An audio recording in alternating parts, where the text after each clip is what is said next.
Hiya guys, and welcome back to Wade's Workshop. And welcome back to the green jumper with a hole in it as well, with a few funny comments on the green jumper. But yeah, it's here to stay. It's been with me a long time, and it doesn't actually catch as much swarf in it as you'd think. You know, little bits of swarf getting stuck in it with milling. It's not as bad as you think. It you know, it just brushes off. So that's another bonus for it. Another good reason for me to keep it longer.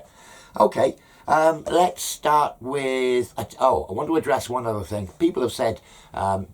With the camera angles and what have you, which I'm working on. I've only just got the mill. I'm working on camera angles so that my arm isn't going across shot in this sort of idea. Yeah, I've spotted that I've done it. It was already in the can, the video. Yeah, I'm moving the camera around a bit. But people have said that my hands are very close to that fly cutter, flying knives and all that. The way the camera is situated looking down, my hand is never much closer than about a foot away from the milling cutter, certainly when it's revolving. Yes, fly cutter's a very dangerous thing, and if you do use one at all, keep your hands well out of the way. Okay, we've done that. We've addressed that little concern. Let's move on to a mail call. Tom at Hilltop Machine Works has sent me some stickers. I have sent off some stickers to him as well, but that's Hilltop Machine Works, guys. A couple of stickers there. Check out his channel, there's some good stuff on there. Okay, and also in the envelope with the stickers was a little Starrett metric conversion chart. Good old Royal Mail's managed to bend it all up, so I'm going to stick it in probably in my machinery's handbook to flatten out for 6 months. It should be okay. Okay, right, that said. My milling cutter has finally come in from Banggood. Yeah, MT3 arbor, shell end mill, and 4 tips. I absolutely no idea what the tips are, other than the sort of standard general purpose carbide tips. I'll have to have a quick look, see what the numbers are, and maybe try and get myself some spare tips for it, because that's the only ones I've got. So I won't get that out of the packet now. You'll see it in use very shortly. So there we are, Hilltop Machine Works. Well, we got the big one there and the little one fitted in the little gap there, up on the sticker board. Yeah, it's not going to be long. I'm going to need to sort out another sticker board, but I've got a plan for that. So I put the cutter up, assembled it, put it together, gave it a little clean burst everywhere. My first suspicions were, I don't know whether it picks up on camera, but there are little dents everywhere on this mating surface. In fact, they're outboard of the mating surface with the arbor, so I just thought I'll try it. But yeah, it doesn't bode well, I think the word is. Probably that one there shows up quite well. Anyway, my expectations were probably exceeded the results. The MT3 arbor itself is okay. Yeah, I mean, I put a clock on it off camera and what have you, done a little bit of sort of looking into, and everything seems to run quite true with the arbor. When we come to the cutter, I don't tend to sort of swear, well, never swear on the channel, but I'm going to use a strong word for me. The cutter itself is shit. Right, okay, that said, first thing, I don't know how well it's going to pick up on camera. Let me just show you. Can you see the step on the back of this tip here as it's inserted? And I have pushed them all back against their registers. We'll call them registers. It's stuck out probably around 1 millimetre. This one, just slightly stuck out on the lower edge, and nothing at all on the top, so that the seat is out compared to the previous tooth. This one just the same, almost flush on the top, stuck out on the lower edge, and the fourth one probably stuck out about 3/4 of a millimetre, and this one 1 millimetre. So let me switch it on and you can see how appalling it is.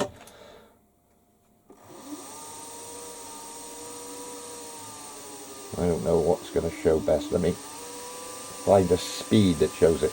But yeah, the whole thing's on the wonk. It's wobbling back and forth. Just a perspective thing. It looks like I'm about to touch my finger on that. I'm 4 inches away with the end of my finger. I will actually come closer and closer and closer, and I'm still 1 inch away there, or it looks like I'm about to cut my finger. But yeah, mind you, with the amount of throw on this thing, I probably will. So yeah, I mean, I've used the word, I think that's a first on Wade's Workshop. That there is absolute garbage, to use an American word. Rubbish, to use a British word. It's, yeah, I'm not going to say it again, SH1T. I need to have a look at it, see if there's, you know, great big bumps or what have you. But even the mating faces, you won't be able to see this on camera, but the back face that the tip sits against, this line here, let me get a little pointer, I can use a rule. This face here that the tip sits against, it's actually curved. There's daylight at the bottom, there's daylight at the top, and it's only touching in the middle, and it is meant to be a fairly flat surface. I mean, it really is bad on one of them. Yeah, it's absolutely awful. So I think I will have a little look at it, see if there's any improvement I can make, but I don't hold my hopes out. That, my friends, is, I would have thought, put down to experience, and I shall get myself a decent cutter to go on this arbor. Well, I'm not going to say it's a temporary fix, but I'm not going to say it's a permanent fix. But permanent fix would be to move the electrical sockets from there, and that will be happening in the future. But for the time being, a couple of bits of recycled laminate flooring again is just going to keep the swarf away from the sockets. So yeah, a lot happier about that. So I've worked it out. It's 15mm across. So that's going to be a 3mm pitch on my lead screw again on the table. It's going to be 3, 6, 9, that's 3 turns. 12mm is 4 turns. And 15mm is 5 turns. Because 3 5s were 15 when I went to school, and I believe they still are. I'll make a little mark. No, that's speedo. Just double check myself. Yep, 10mm from the end. I'm going to come across shot. Yep, 8mm from the front. Okay.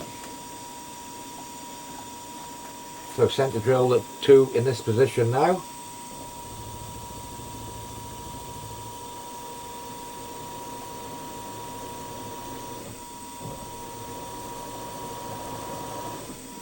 Okay, something for the drill to pick up on. Yeah, I mean centre drilling. I haven't got spot drills, short spot drills. Well, I have a few, but not the ones I want.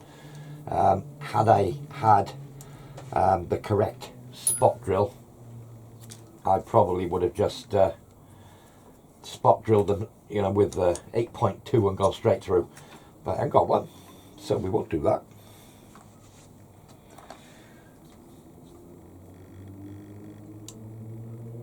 Okay, just making sure we got no dirt in there. I haven't mentioned, I'm pushing my block back against the 1, 2, 3 block, as you saw me do before. I don't know why I took the centre drill out of there, I didn't need to. I think I'm losing the plot.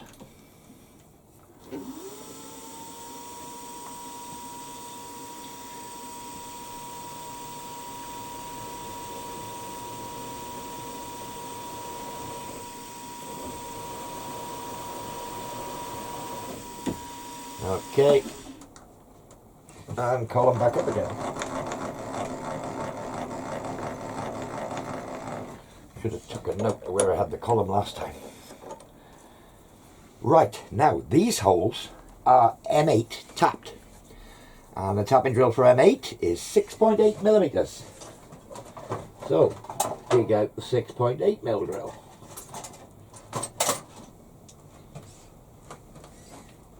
Yep, looks okay. So hole in here, 6.8mm right through. And away to go.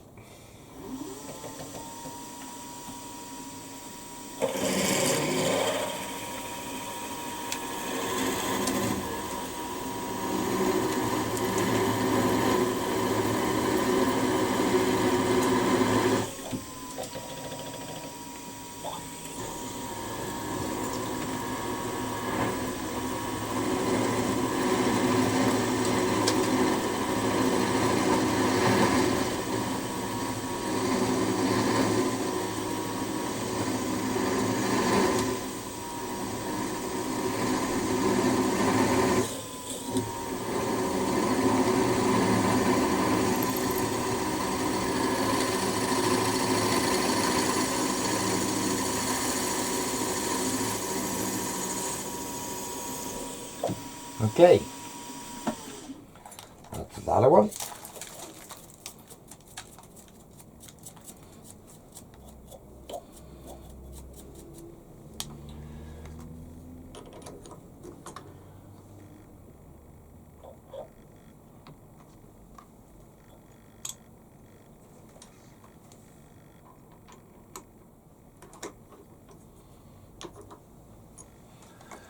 And exactly the same with the second one.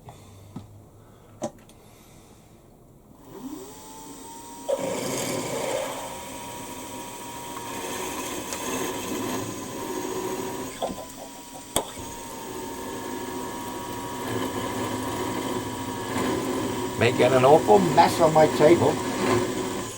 Well, on my table covers.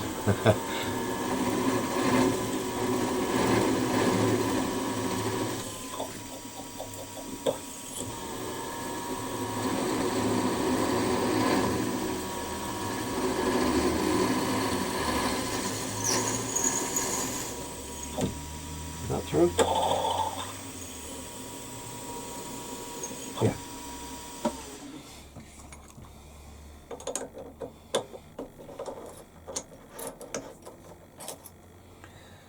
Okay, what I do like to do, if I'm tapping a hole in a block, I got into this habit from probably tapping holes in hardened press tool dies many years ago, is I'll drill a hole, the thread diameter 8mm, about 1mm below surface, then I'll chamfer it, maybe 1mm or 2mm below surface, then chamfer the hole. That way, when you start tapping, even, you know, if you start tapping or what have you, or I machine this down a bit, or it wears or what have you, or the thread pulls a little bit, the pulled thread will never be above this nice flat surface. So it's just something, a habit I got into years ago, always doing that. So, yeah, so I'll just grab an 8mm drill. In fact, I've got a vise. Where is it? Here it is. A nice cobalt one here.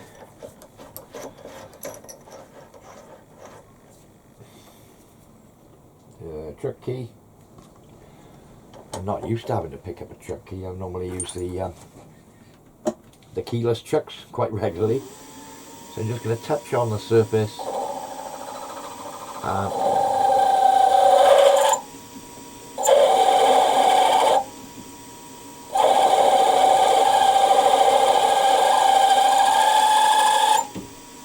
2mm. Right. I'm going to do the same on the other one. I'll just swap back.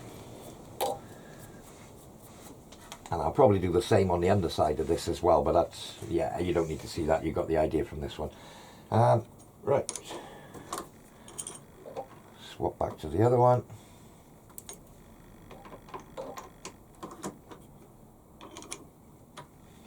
And same again. Here's a 0.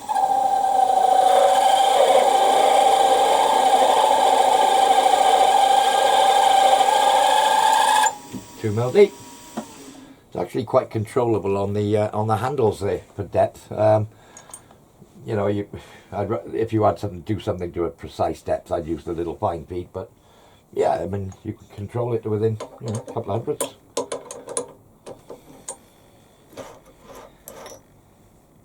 So I think while I'm here, I'll just countersink this hole. Yeah, I'll countersink this hole. So let me just find a little countersink. There it is. Well, not a little one. Bring the head down, because next operation is going to be the other blocks with a centre drill in it. I don't think this countersink's big enough for that hole, and that's the biggest one I've got. I've got to. That's another thing I need to get hold of. And just. Lovely. Swap to the other one.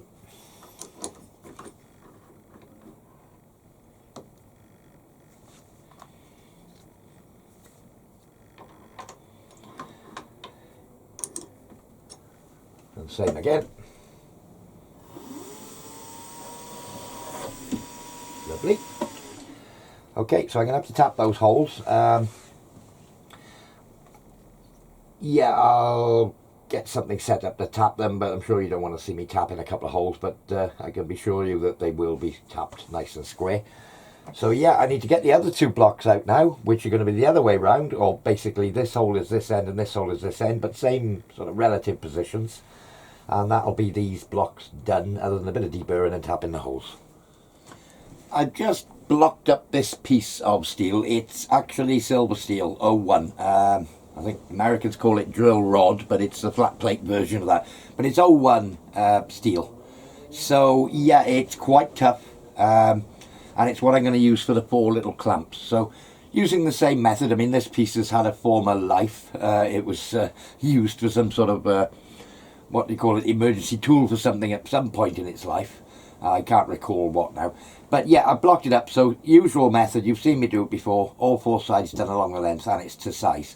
I now need to cut it into, well, it's going to end up as 32 millimeter long sections. There's more than enough there. This bit is, you know, extra. So yeah, I'm not going to use the cut-off wheel this time, because the worry is with 01, because it's easily hardenable. I don't want to put any heat into it and harden up the end where I cut it off. So I'm going to resort back to the old favourite hacksaw for this.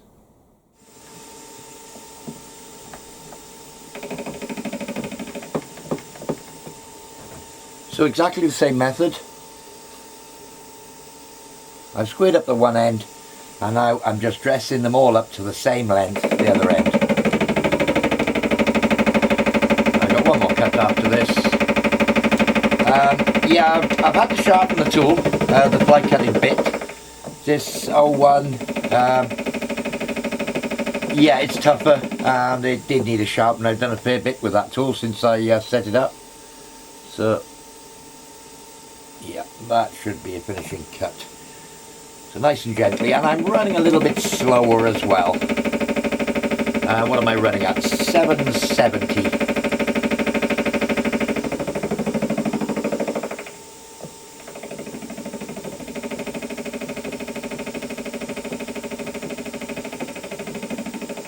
Okay. So that's the 4th one, blocked up completely, and obviously to the same length on all of them. So I've got a Morse Taper 3 split collet here, M12 in the back, so yep, it'll go straight in the machine. Yeah, it's a leftover, ones I used to use for milling in the lathe. Another great advantage of having the Morse Taper 3 milling machine is a lot of my tooling is transferable between the lathe and the mill. New Banggood MT3 milling cutter, again left over from when I used to mill using this collet on the lathe. So yeah, I can go straight in the headstock with this, or in the head, and yeah, I'm not doing the reach out with the MT3 with the ER32 with the collet on the end. So I'm all a bit tighter back into the head, and yeah, it'll improve rigidity when I'm using sort of metric milling cutters. It's the ideal scenario, really. So we'll get that fitted up, and we'll do a bit of proper milling, not fly cutting this time. I'm just going to get a touch off on this space. Again, I've got the block on a parallel and up against the 123 block, using it as a backstop so I can swap pieces over. Just touched. Again, this particular dimension isn't critical. Just going to lock off there. Let me just come back up and give myself a 0 on my axis. There we are. Now I need to come across, across with the part this way, cut this way, across 7 millimeters. So I'll just wind that across now using the hand wheel on the end of the table. So that's 2 turns and 1 mil. 1, 2, 2.5, 1 mil. Okay.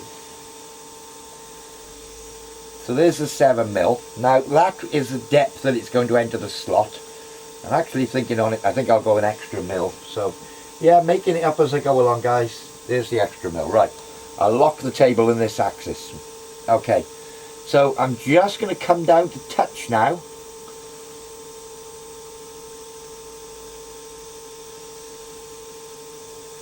I want an overall thickness here on this part of it at 8mm. There, just touched. And I'll set a 0 on the quill. Okay.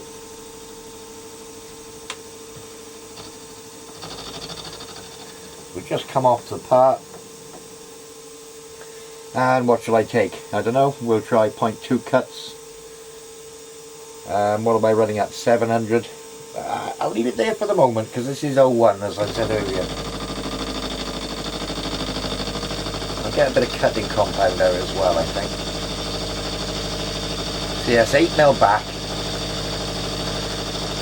I'm just going to measure one of the other parts to see how thick these are at the moment. So there's one pass, and that was quite sweet. I'm just going to measure up one of the other blocks because I want an overall thickness of 8mm, and at the moment they are 12.45. So if I take 4.5 overall depth from where I am, well, from the top face where I touched off, 4.5mm, I know I'm going to be clearance on the slot in the vise. So, okay.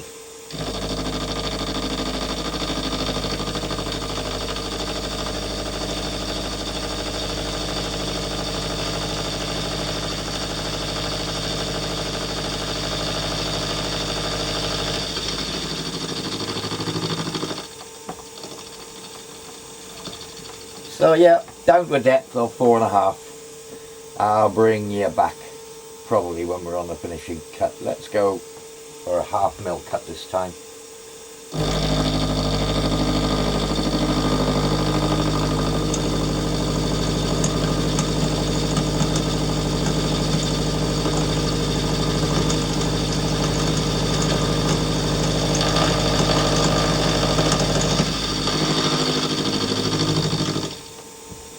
No worries. Let's just try that again. Another 0.5mm cut, so I'll be at 1.5 deep.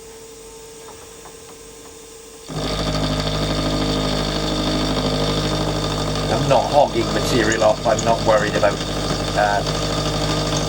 coolant for this small amount of material. I'm likely to get the tool hot for what I'm doing.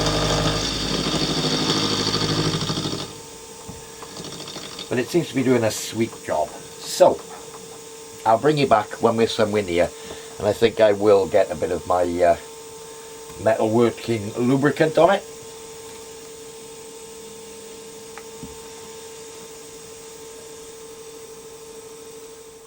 So I went in to the 4.5 depth. I thought I'd better just try the first one, and yeah, it fits in there quite nicely. So I'll do 4 more or 3 more like that. So I'm just doing the finishing cut on the second one, and I've realised that there's only 2 clamps that I need to do this to. There's only 2 of them, the ones that are going at the fixed jaw end of the vise, actually go in the slot. The ones that go at the other end of the vise don't go into a slot, so they don't need to be reduced down to the 8mm thick. So happy days, only 2, and I've done them both. So for the other 2, I've just set them up at an angle, 30 degrees. So yeah, let me just lock the table. Okay. Again, come down to touch so that I can get them both, you know, approximately the same. That's it, touching. Set a 0. I don't know what it's going to be, about 3mm maybe.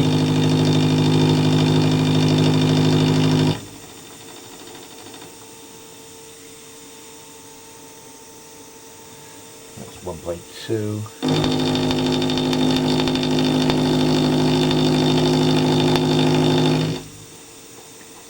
Oh, much more than that, I think. Yeah, it's going to be a good 3mm, I think.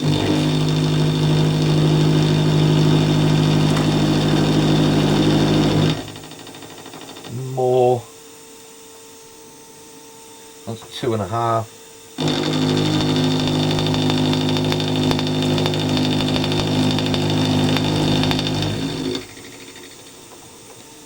Just move the cutter back to centre. I'm a bit out. There we go. Yeah, let's have a look at 3mm.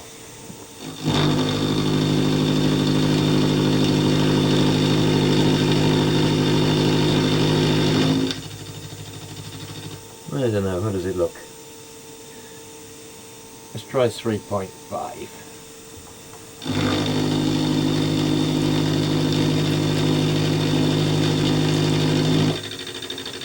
Well, that's 3.4, so I'll just put the finishing cut to 3.5. There we go.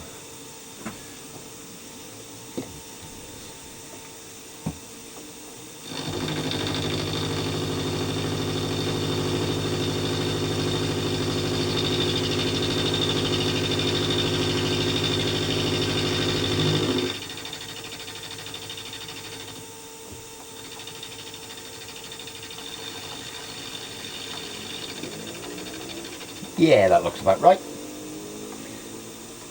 Okay, just bring this part out of the way of the cutter, and we'll set the other one up and do exactly the same angle on the top. So yeah, just set it up 90 degrees to where we were, and just put in the little side chamfers on, matching in the angle and basically matching up the intersection line to give it the sort of finger on the end shape on the clamp, as it were.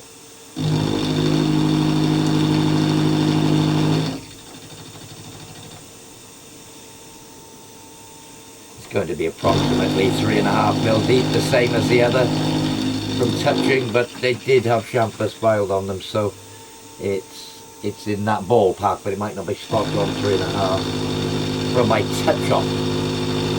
My touch off is the problem. When you file the chamfer on, your touch off can be a little bit different. I think I could do with about another 0.1 on there. In fact, that's worked out at 3.3.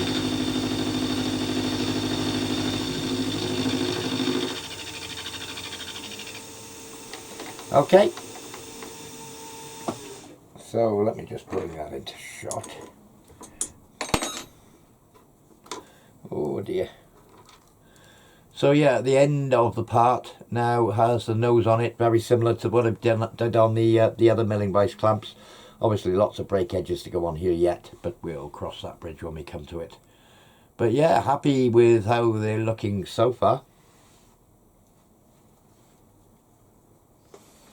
So I've changed the angle to 45 degrees now. I'm just going to chamfer the top of these 2 points here. So I think a touch off. And well, we'll see what depth, but I'm going to make them equal, so I'll just touch off. Okay, set 0 there, give myself 0.5mm cut.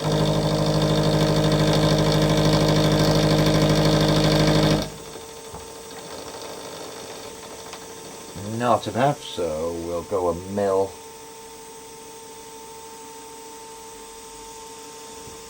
We'll have a look at that.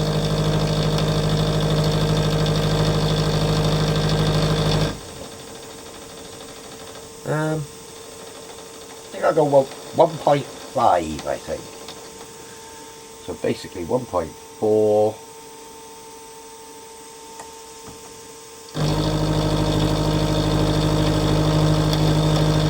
Yes, that looks better to me. Just take the final little bit to make it 1.5.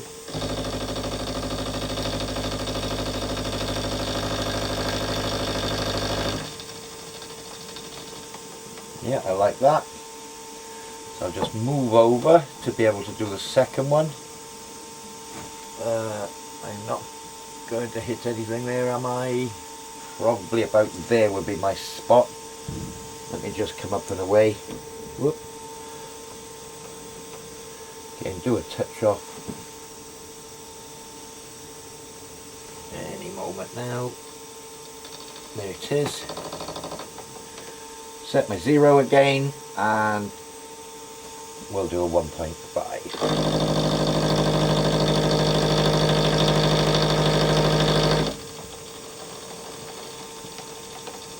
0.5. That's 1mm. Actually might leave this one at 1mm. I'm worried about the chamfer breaking into the hole Can't quite remember where the hole is. Should be okay. Yeah, should be okay. Go on, I will do 1.5. So 1.4 again.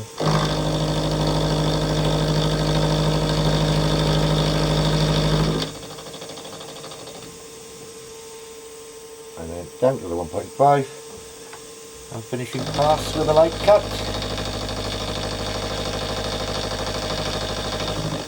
Yeah, so two little 45 degree chamfers, 1.5 mil deep from touch off. I've just picked up with a wobble pin the inside edge of the 123 block and the back face of the fixed jaw. Centered them up 0, 0 in the corner, and I basically wound across 10 mil this way and 15 mil this way. Now two of them have the hole in that position, so I can do one of this type and one of this type have that hole in that position, and it's going to be an 8.2 mil hole. The other two, it's 10 mil from this space instead of this space. I'll just work out what width that is. I think it's 22-ish, and I'll just move across on the dial to come to the right spot. So basically ready to roll. It's all set up, we're all locked in that position, much the same as you've seen me do before.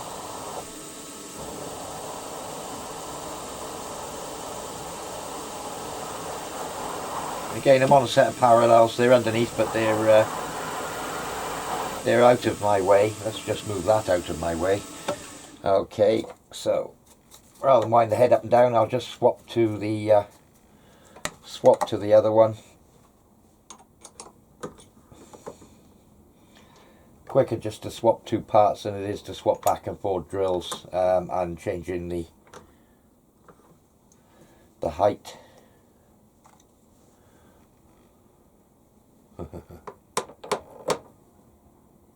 Yeah, it's down. Just nip that vise up. Okay, do another one.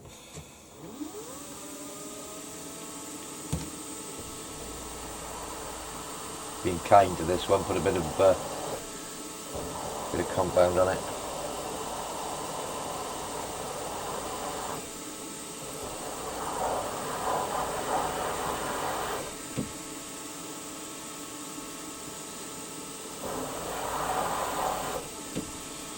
Okay, now I'll wind the head up and change to the drill.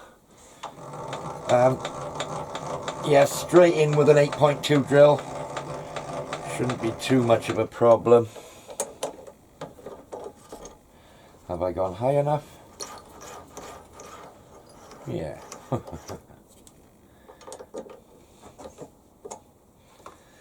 Okay, lock the head again. And I think we better slow things down. Okay. Straight through with the 8.2. Doesn't like it in the center drilled hole for some reason, but yeah.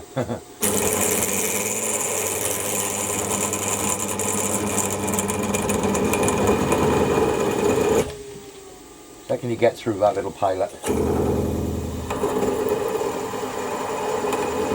It's not the fault of the drill bit.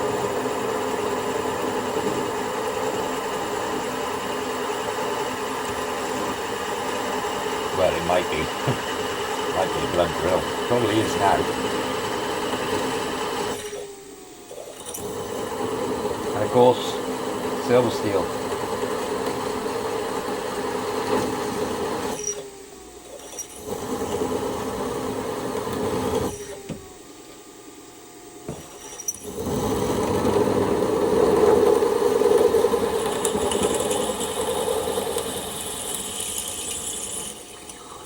And through the other side. So swap to the other one now. Get all the swap out of the way so the new one sits in the right spot.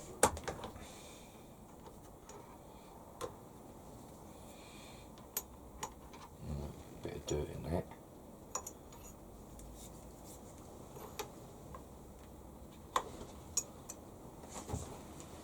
We're okay.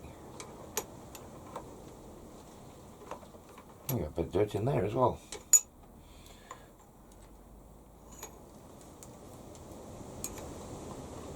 right, sat right on the end of the parallel, was a tiny piece of swarf. Yeah, I suppose it dropped down where that chamfer is and just sat on the parallel. That's not down. It is now.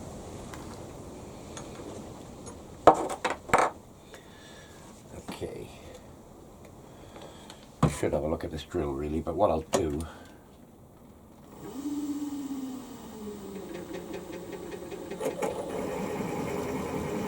I'll slow it down.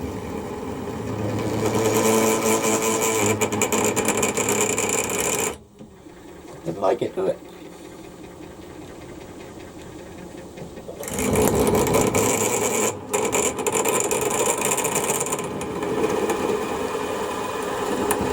Speeding it up had the effect I was looking for.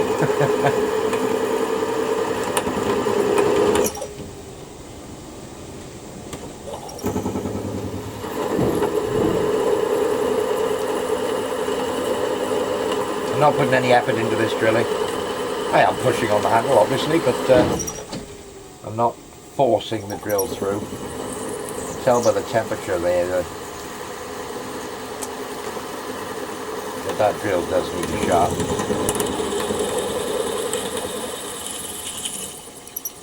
It won't be going back in the box. Not like that. So on some occasion in the past it has gone in the box. Yeah, the edges are dull on it, and the corners are dull on the edges. That would explain that problem. I had another one the other day that had the same issue. Not to worry. Okay. So lock that. Lock that.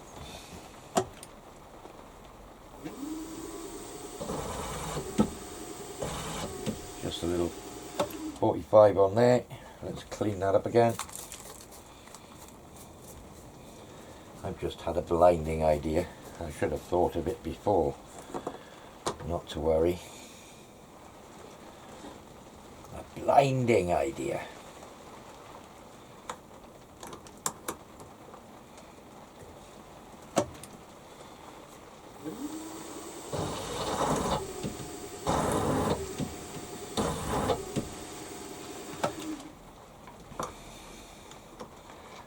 Whoops-a-daisy.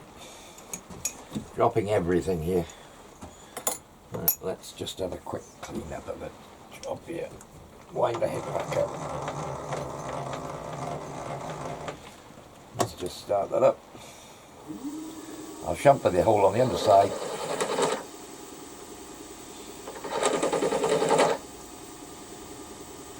Yep. By hand. It's a chamfer at the end of the day in a hole. There we are. Right, that's so stupid. That wasn't the blinding idea. Blinding. Blinding idea is to work without your safety glasses on. Yeah, right.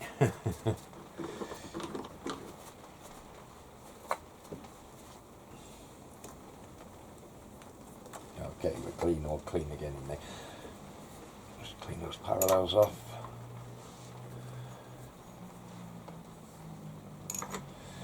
Okay, the idea is that with these ones, the datum was from this edge, in 15 from the end to the hole, and 10mm in from this edge.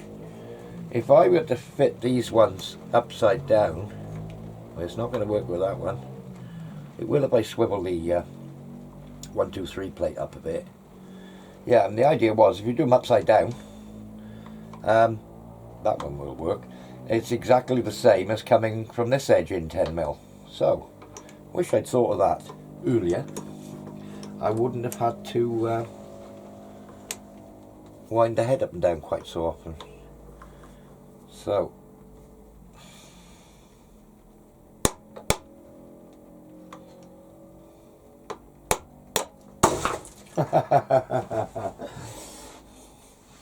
it sounded just missed going in my bin. Yeah.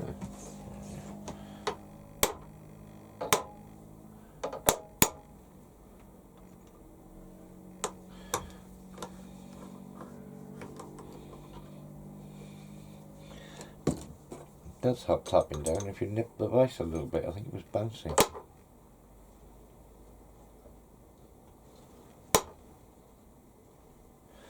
That's down. Okay. Yeah, I wish I'd thought of it earlier. Never mind. So it's basically back to the centre drill. And before I drill the holes with this blunt drill, I shall sharpen the drill. Can I get it without...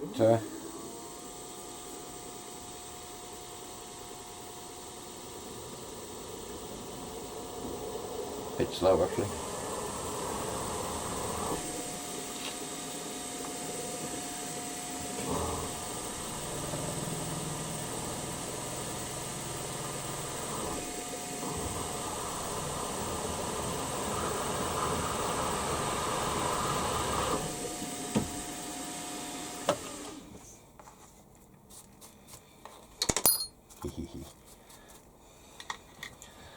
Let's just pop that one out of there.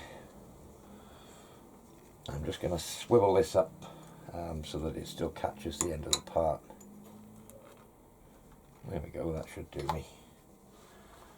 So upside down, yes, does catch the end of the part now.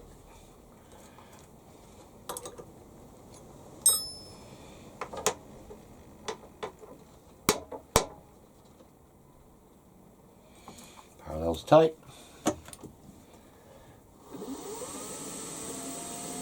That was a slight change of plan. To get my grinder out, which is under the end of the bench where the milling machine is, I need to move the table completely to the left. So I didn't want to disturb my settings, so I found another 8.2 drill.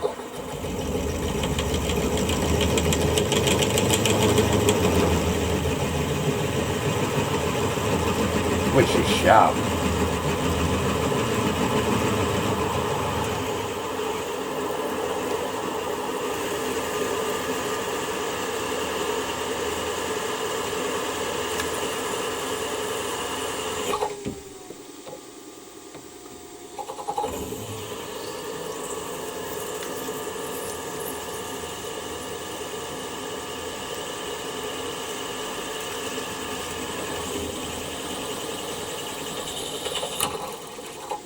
Okay.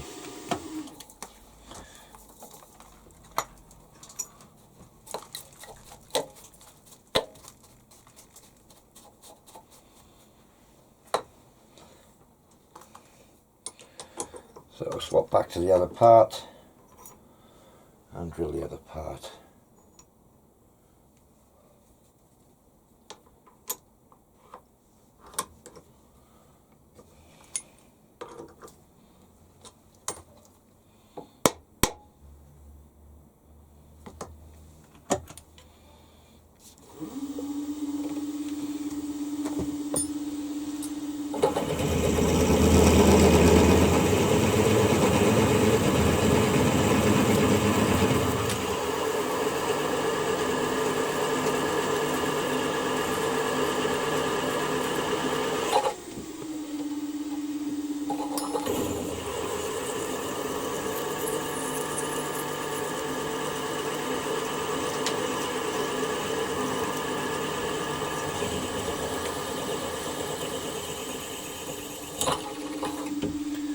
That's it, we're out the other side. So chamfer those the same as you saw me do before, and we've got all 4 holes drilled. So we've gone back to an end mill now, 12mm end mill for the job I had in mind. Right, okay, no problem. Little setup I got here. I got a parallel set at the correct angle. So I set it at the correct angle, just tightened it to the vise so that parallel's fixed, and it's on the bed at the bottom, just touching on the bed. I've clamped a 1, 2, 3 block onto the bed and G-clamped the little parallel with a little G-clamp. I did try a toolmaker's clamp, but it was, you know, all sticking up. I got a bit less profile with a G-clamp and clamped the two together. So I've got a fixed angle, which means I've got a bit more repeatability. So I've just set the first one up, set it up flush on the end. So yeah, simply set it up flush to the end of the parallel, clamp it in place and milled it across the top and set a 0 when I got to the depth I want. So you have to put the next one in now. Just clean any muck off. Obviously, this is purely to get the consistency of angle. And just hold it there tighten my vise up. I'll just wind the cutter back up now and come down to the same depth as I did on the first one. These are not functional, these angles, they're purely cosmetic. But yeah, as I've said when I was making these initial clamps, I'm going to be looking at them for a long time, so I want them to look nice. Or I'll be looking at them thinking, well, you could have made a better job of that egg. So yeah, if something looks nice, you know, it doesn't jump out to you and annoy you forever. So what I'm doing is making them look nice. So yeah, 3.5 mil to come off. Just working my way back and forth, taking about 0.2, 0.3 mil at a time. These are 01, these blocks. So yeah, just, you know, taking it gently. I might get myself some carbide end mills perhaps going forward.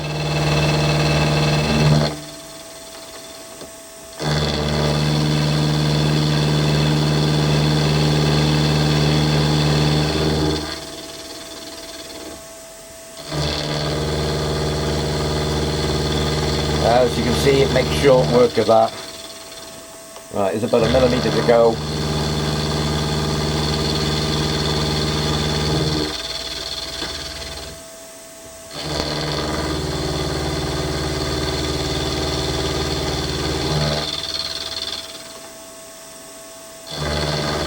A couple more passes, and that's another one done.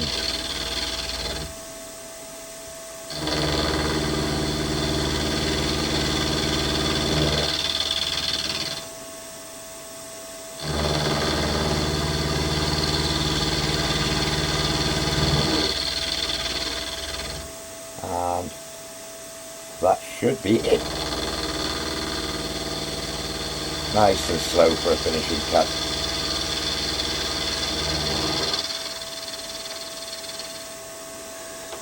Lovely jubbly. Okay, so same on the next two, and then we'll look at the other blocks and get those chamfered off. I got a couple of little mods I want to do to those as well, and we'll probably show you the finished result. I think I need to chamfer both sides of these as well, but that's another step, but you've seen me chamfering before. Well, there we are, guys. I think sort of 40 minutes long this video is going to be, so I think that's probably enough for this one. Okay, so thanks for watching, guys. Thanks for subscribing, and we'll see you all in part 3 very soon. Cheers now.